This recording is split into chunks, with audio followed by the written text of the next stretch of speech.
안녕하세요. 보금자리교회 이상준 목사입니다. 오늘은 불의한 청지기 두 번째 이야기를 같이 나누도록 하겠습니다. 우리가 앞에서 불의한 청지기 비유를 같이 살펴봤죠.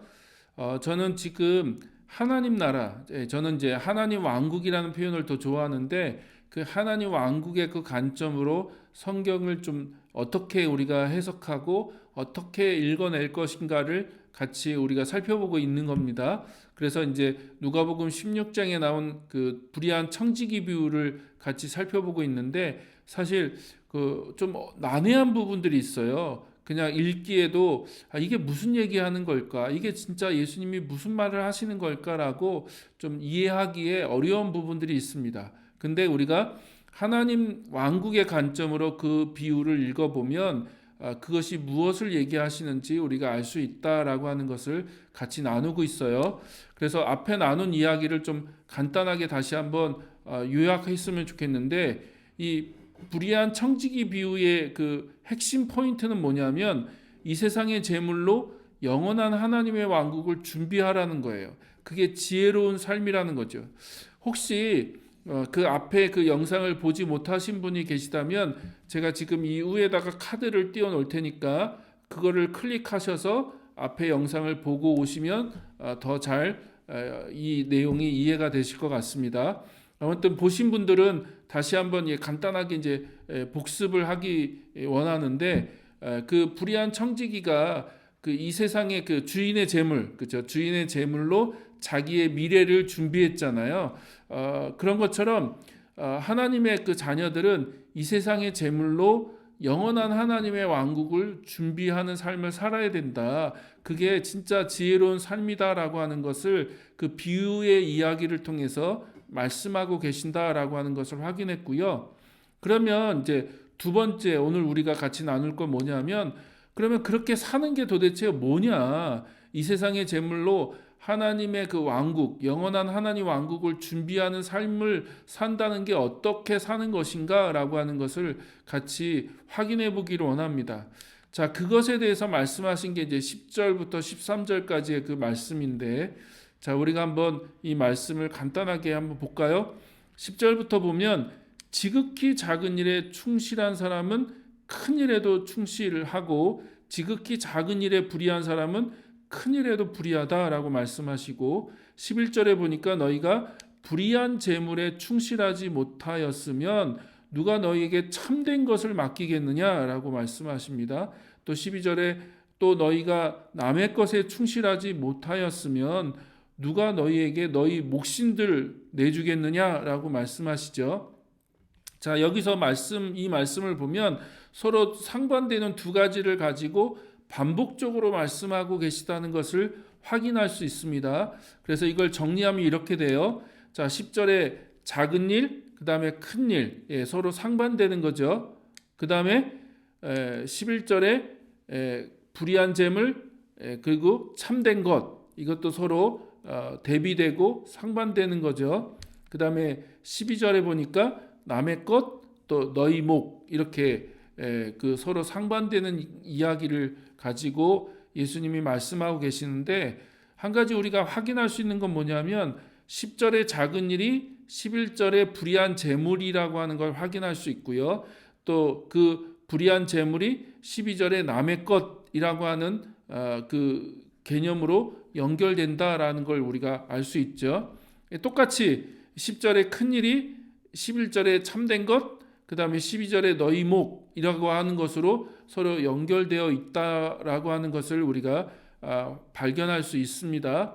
그러면 자, 이걸 가지고 우리가 이제 몇 가지 중요한 의미를 좀 정리할 수 있는데 자, 11절에 참된 것이라고 나온 이 단어는 헬라어로 토 알레세이온이라는 말인데 쉽게 말하면 참되신 하나님께 속한 것이다. 참되신 하나님께 속한 것을 참된 것이라고 말씀하고 있는데요. 이거는 영원한 하나님의 왕국을 얘기하는 거라고 이해하시면 될 것 같습니다. 그리고 이제 그 반대되는 개념으로 불의한 재물이라고 이제 표현되어 있는데 자, 그 참되신 하나님의 것과 비교해 봤을 때 유한하고 제한적이기 때문에 불의하다라고 표현하고 있다는 거예요. 그러니까 사실 재물은 가치 중립적이죠. 그러니까 재물이 좋은 것도 아니고 나쁜 것도 아니죠. 그러니까 그 재물을 어떻게 쓰냐에 따라서 나쁜 것이 될 수도 있고 좋은 것이 될 수 있고, 그러니까 재물 자체는 가치 중립적인 것이죠. 근데 그 재물을 불의한 재물이라고 부르는 이유는 하나님의 그 참되심과 비교해 봤을 때 불의하다라고 얘기하는 것이지, 재물 자체가 불의하다라고 얘기하는 것은 아니다라고 하는 것을 여러분이 이해하셨으면 좋겠습니다. 그래서 이 세상의 재물은 작은 것이죠. 그렇죠? 10절로 다시 돌아가면 이 세상의 재물은 작은 것이고 참된 것은 큰 것이죠. 그렇죠? 예. 그래서 하나님께 속한 것은 큰 것이고 또 이 세상의 재물은 작은 것이다. 근데 이 세상 사람들에게 재물은 크게 보이죠. 그렇죠? 예. 그러니까 이 세상에서는 재물이 크고 보이지 않는 하나님의 그 왕국 혹은 하나님은 작게 보이죠. 그래서 많은 사람들이 그 재물에다가 가치를 부여한다는 거예요. 그래서 그 재물을 더 많이 소유하려고 하고 더 많이 가지려고 하지만 사실 하나님의 입장에서 봤을 때 이 세상의 재물은 작은 거죠. 작은 거.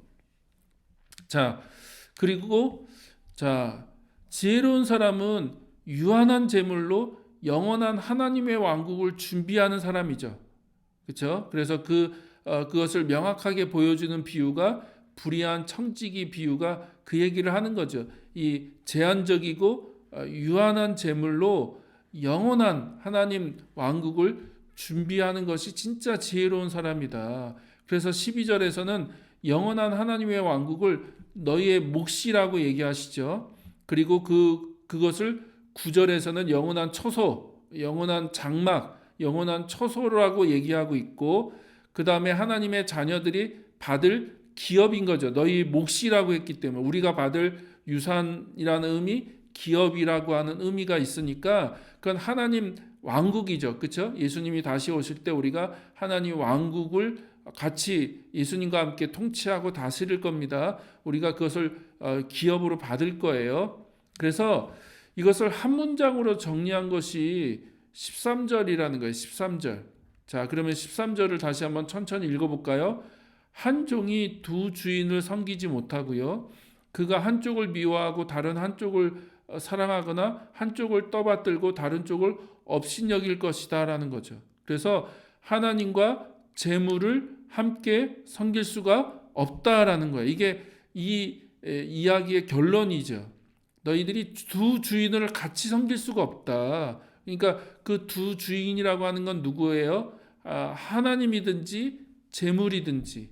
그러니까 하나님을 섬기든지 재물을 섬기든지 해야지 동시에 그 두 주인을 섬길 수는 없다라고 예수님 말씀하시죠. 그래서 하나님을 섬길 것인가 또 재물을 섬길 것인가. 그래서 이게 이 재물이 이제 만몬이라고 하는 의미잖아요. 그래서 이제 만몬이 하나님의 자리에 앉을 수 있는 그 힘을 갖고 있죠. 이 세상에서는. 왜냐하면 그 재물이 커 보이고 그 재물이 그 권력과 모든 것들을 다 보장해 주기 때문에 그 마치 그 재물만 있으면 우리의 삶을 더 나은 또 안전한 삶으로 만들어 줄 것처럼 이제 우리가 이제 그렇게 보이죠. 그러나 예수님 뭐라고 말씀하시는 거예요? 그 재물은 작은 거고 또 불의한 거고, 그렇죠? 그러니까 유한하고 제한적이라는 거예요. 진짜 큰 거 또 참된 거 그건 뭐예요? 하나님이라는 거, 하나님. 그리고 그 하나님의 왕국, 하나님께 속한 그 하나님의 왕국이라는 거죠. 그래서 진짜 지혜로운 삶은 뭐냐?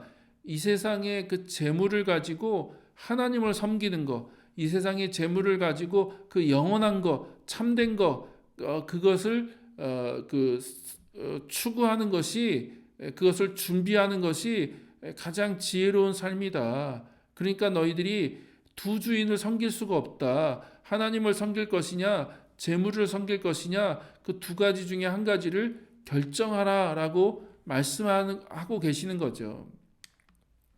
자, 그래서 두 가지 삶의 태도와 방식이 있다고 말씀하고 계시는 거죠. 하나는 부에 대해서 신실하지 않는 태도인데 그 신실하지 않는 태도는 뭐냐면 재물을 자기만을 위해서 사용하는 거예요. 그 재물을 자기의 유익을 위해서만 사용하는 것이 그 재물을 불이하게 사용하는 것이고 그 재물을 섬기는 것이죠. 그런데 반대로 부에 대해서 신실한 태도를 가진 사람들이 존재하는데 그 사람들은 어떤 사람들입니까? 그 재물을 가지고 타인을 위해서 사용하는 것. 특히 누가복음에 의하면 가난하고 궁핍하고 또 다른 말로 하면 되갚을 수 없는 사람들. 그러니까 내가 그 사람한테 호의를 베풀었는데 내가 베풀어준 호의를 되갚을 수 없는 그 가난한 사람들, 궁핍한 사람들에게 그 재물을 가지고 그들을 섬기라는 거예요. 그러면 어떻게 합니까? 영원한 처소로 너희를 인도할 거라는 거죠. 그것이 영원한 처소를 준비하는 이 세상의 재물을 가지고 하나님의 그 영원한 왕국을 예비하고 준비하는 지혜로운 삶이다라고 하는 것을 말씀하고 있다는 겁니다.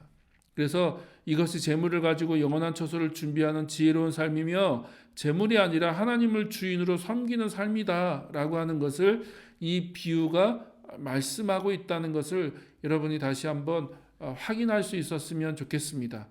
자, 어떤 분에게는 이게 어려운 얘기가 될 수 있고 뭔 얘기하는 건가라고 얘기할 수 있으실 건데 자, 같은 누가복음 16장에 보면 이것을 확증해 주는 하나의 비유가 또 나옵니다.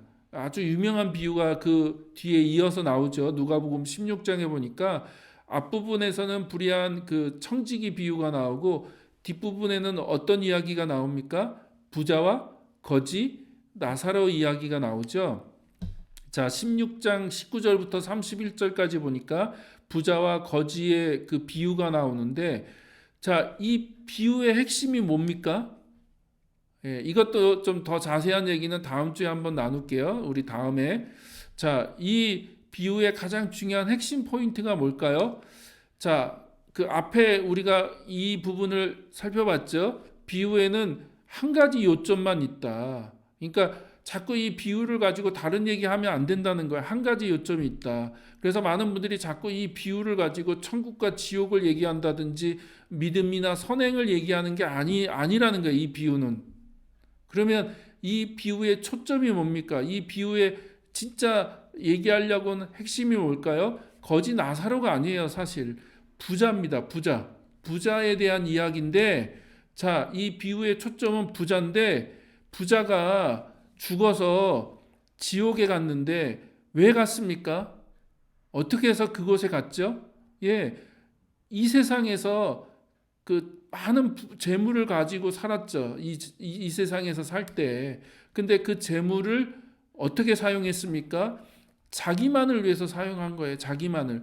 다른 사람들을 돌보지 않고 특히 거지 나사로가 그 집 앞에 문 앞에 있었음에도 불구하고 그 가난한 사람, 궁핍한 사람을 돌보지 않았죠. 그래서 이 비유의 핵심은 이거예요. 그가 재물을 자신만을 위해서 사용했기 때문에 그는 영원한 하나님의 처소를 하나님의 그 왕국 영원한 처소를 준비하지 못했다는 거예요. 그러나 진짜 지혜로운 사람은 이 세상의 재물을 가지고 그 영원한 처소를 준비하는 것인데 그것은 되갚을 수 없는 나에게 다시 호의를 베풀어 줄 수 없는 그런 사람들에게 그것을 나누어 주는 것, 그들을 돌보는 것, 그것이 그 가장 지혜로운 삶이다라고 하는 것을 말씀하고 있는 거죠. 자, 그래서 여러분 다시 한번 기억하십시오. 우리는 두 주인을 섬길 수 없어요. 하나님을 섬길 것인가, 또 재물을 섬길 것인가. 그러면 하나님을 섬긴다는 건 뭡니까? 그러니까 이 세상에 있는 재물을 가지고 하나님을 섬긴다는 건 뭡니까? 하나님이 돈이 필요한 분이세요? 그 하나님은 그런 게 필요 없는 분이시죠. 그러면 하나님을 섬긴다는 건 뭡니까? 예, 이 땅에서 정말 가난하고 궁핍하고 연약하고 나약한 사람들, 우리의 돌봄과 그런 호의와 어떤 그런 정말 공급이 필요한 사람들에게 우리가 가지고 있는 그 재물을 사용하는 거, 그것이 정말 가장 지혜로운 삶이다. 그게 하나님 나라를, 하나님 왕국을 준비하고 그 하나님 나라를 누리는 자의 삶이다라고 하는 것을 말씀하고 있는 거죠. 그래서 다시 한번 우리가 이 16장의 이야기를 하나님 왕국의 그 관점으로 읽어 보신다면 그 이야기가 더 새롭게 더 깊이 다가올 수 있을 거라고 생각합니다. 그래서 제가 얼마 전에 만든 그런 이미지인데, 복음은 기존의 질서를 전복하는 것이다. 이 땅의 가치를 전복하는 거죠. 이 땅의 기준, 이 땅의 생각, 이 땅의 세계관, 이 땅의 그 모든 질서를 뒤집는 것이 복음이다. 특히 하나님 나라 복음은 그 기존의 모든 질서를 전복시킨다라고 하는 것을 우리가 다시 한번 기억하고 이 누가복음 16장을 읽어보셨으면 좋겠습니다. 그러면 다음에는 우리가 이 부자와 거지 이야기, 이 비유를 다시 한번 살펴보므로 그 내용을 좀 더 확인해 보기를 원합니다. 같이 이렇게 들어주셔서 또 시청해 주셔서 감사합니다. 다음에 또 뵙겠습니다. 감사합니다.